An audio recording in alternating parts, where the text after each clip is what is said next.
We're going to take this conversation right now to Democratic Congressman Ted Lieu, who's a member of the Judiciary and the Foreign Affairs Committee. Congressman, always good to see you. Right now, let's get to this. The question on the new Ways and Means Committee demand on taxes. We're guessing you're not going to see the president's returns by the April 23rd deadline. So realistically, is there any viable path to getting them? Thank you, Alex, for that question.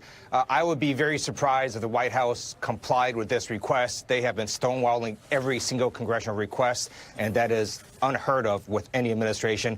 There's a difference, though, with this request. The law actually says that if the House Ways and Means Chairman requests these tax returns, then the IRS shall provide it. That's what the law says. We believe the courts will enforce the law, and we believe we will get his tax returns. But what is all this hullabaloo over the definition of the word shall? I mean, does it make any sense to you? I am a recovering lawyer, but I can tell you that shall means shall. It means that the IRS must do this. They cannot simply violate the law. The law is very clear, and the House Ways and Means Committee chairman is entitled to these tax returns under the law. If the administration doesn't like it, they got to try to change the law. Okay. Let's get to the reports now, sir, that the president offered a pardon to the acting DHS chief if he encountered any legal problems as a result of closing the southwestern border. The president, of course, denies that this happened, but I know you tweeted about the implications of these reports for possible impeachment proceedings, as well as for the Judiciary Committee's investigation. Can you expand on that? I'm happy to do so.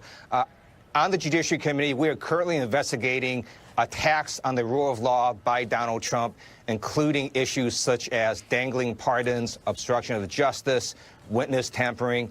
And we're going to conduct this investigation. We're going to gather documents, interview witnesses under oath. And at the end of the day, we're either going to exonerate Donald Trump or we're not. And then we're going to have a conversation with the American people after we've done this investigation. Certainly what Donald Trump is alleged to have done by telling a federal employee to violate the law and then he was going to give him a pardon, we're going to certainly investigate that to see if, in fact, that happened. One thing the president did confirm yesterday that as a way to get back at Democrats, his administration is considering dumping undocumented immigrants in sanctuary cities. I want your reaction to this.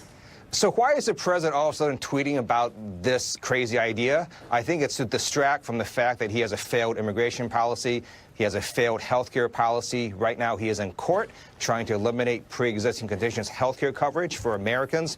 So I think that's why he's just bringing up this idea at this moment in time.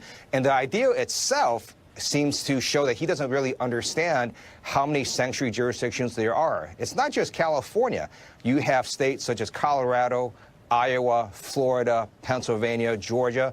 They have sanctuary jurisdictions. So this is going to cost a lot of money shifting these people all around the United States, and it's going to go all over the United States. It really is a crazy idea. Yeah, money that would come from what? Let's say ICE, which is already not funded to the extent that they wish they were. I mean, where would the money even come from? Yeah. I don't know where the money would come from. And if you were to simply watch how some Republicans talk about sanctuary cities, it seems like they don't understand the concept at all. It's not saying that if you are undocumented and you commit a crime that you're not going to be prosecuted and put in jail. You will. It simply says that the prosecutors and law enforcement are not also then going to take an additional step and refer you to ICE. That's the only difference. And the reason we want to do that is because it encourages witnesses who've seen crimes, witnesses who've seen other things that are bad that have happened to go to law enforcement without fear that they might get deported. Yeah, it sounds like the left hand doesn't know what the right's doing on this one. But anyway, let's move on to the Mueller report, which, as you know, we are expecting the redacted copy from AG Bill Barr within a few days from now. But set the stage for me for a legal fight for the unredacted version. Let's take a listen to what Judiciary Committee Chair Jerry Nadler is saying about that. Congress has need of the entire report, including the grand jury material, including all the anything, including everything. And I presume we're going to get the redacted report within a week. When we do so, if we don't get everything, we will issue the subpoena and go to court. So do you think the issuing of that subpoena is inevitable now? Depend on what it is we actually get from Bill Barr. I do want to say with every passing day, I become more and more disappointed with Attorney General Bill Barr. He is going from what I thought he was, an independent thinker, to now what looks like simply a pawn of the president. He knows, for example, that it's the Justice Department's mission to defend laws in court. Yet he's doing the bidding of the president by trying to eliminate the Affordable Care Act in court.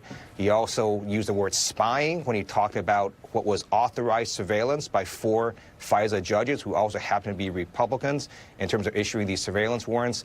And then he's now saying to Congress he's not going to provide a Mueller report. That's not acceptable. We had 420 members of Congress on a bipartisan basis vote to say we want to see the full Mueller report. Yeah, unanimously so. Deputy AG Rod Rosenstein, though, talked about this in an interview with the Wall Street Journal. And he defended Bill Barr's handling of the Mueller report. And he said he's being as forthcoming as he can. And so this notion that he's trying to mislead people, I think, is just completely bizarre. First of all, are you surprised to hear Rosenstein take Barr's side? And, you know, based on Rosenstein and your experience with him, are you inclined to believe him? Right.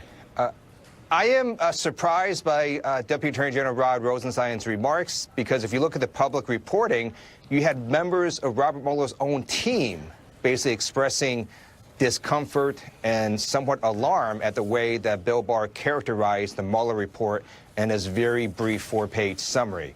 So we have to see what the full report is. Congress is entitled to all the information.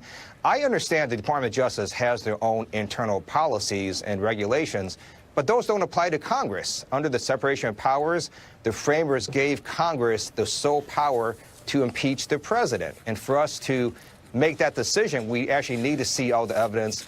The White House and executive branch can't hide that from Congress. It would violate the separation of powers.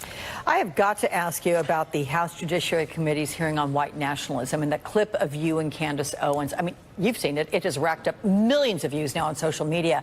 And for our viewers who didn't see it, here's a quick reminder of what went down. Here it is. I don't know Miss Owens. I'm not going to characterize her.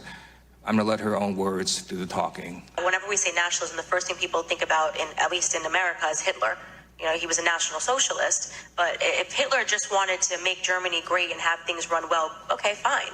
Problem is that he had dreams outside of Germany. He's trying to present as if I was launching a defense of Hitler in Germany, when in fact the question that was asked of me was pertaining to whether or not I believed that Hitler was whether or not I believed in nationalism, and that nationalism was bad. And what I responded to was that I do not believe that we should be characterizing Hitler as a nationalist. He was a homicidal, psychopathic maniac that killed his own people. A nationalist would not kill their own people.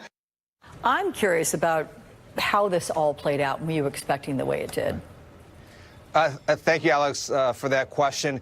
This was a very serious House Judiciary Committee hearing on white nationalism. The point I was trying to make is that the Republican Party gets to select their own witnesses, and of all the people they could have picked, they picked Candace Owens, who had been criticized earlier this year for making those exact statements about Hitler. So my point was about really the Republicans who happened to choose her of any other witness they could have. And if you see the rest, actually, of my questioning, I moved on to policy responses as how we can tamp down and address white nationalism. One more question for you before we let you go. A pretty top story this weekend would be the controversy surrounding Congresswoman Ilhan Omar's comments and the president using 9/11 footage to go after her. What is your position on both of their actions? Rep. Omar is getting death threats. Last week, a man was charged criminally for threatening to kill her. The President of the United States understands the weight of his own words. It is wrong and it is dangerous for the President to try to incite violence against Rep. Omar. He needs to take down his pinned tweet right now. Democratic Congressman Ted Lieu, thank you so much as always.